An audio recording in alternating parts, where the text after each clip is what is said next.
সকালবেলায় আমার ঘুমটা ভেঙে গেল, তারপর মোবাইলে টাইমটা দেখছিলাম, আজকে অনেক রোদ উঠেছে, তাই খানিক মুখে ঝুঁকে তেল মেখে নিচ্ছি।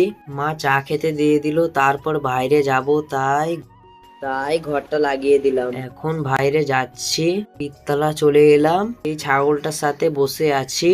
কালকে আমাদের এখানটাতে এই কলটার পাইপ তুলে নিয়ে গেছে সরকারি।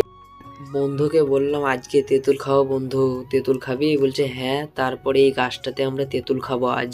তারপর ঘর চলে এলাম, ঘরে এসে ভাবলাম চুলটা অনেক খারাপ হয়ে আছে, তাই মনে করলাম আজকে একটু তেল নিয়ে নিই। আমার তেল নেওয়া হয়ে গেছে। এটা হচ্ছে আমাদের মশলা, এটা হচ্ছে নুন, এটা হচ্ছে লঙ্কা গুঁড়ো। এবার ভাইয়ের দিকে চলে এলাম, তারপর বন্ধু এখন গাছে উঠছে, আমিও বন্ধুর সাথে গাছের ওপরে উঠে গেলাম। তারপর বন্ধু ওপর দিকে উঠে গেল, আমাকে এবার তেঁতুল দিচ্ছে ক্যাচ লুপতে। একটা তেঁতুল ক্যাচ নুপে নিলাম।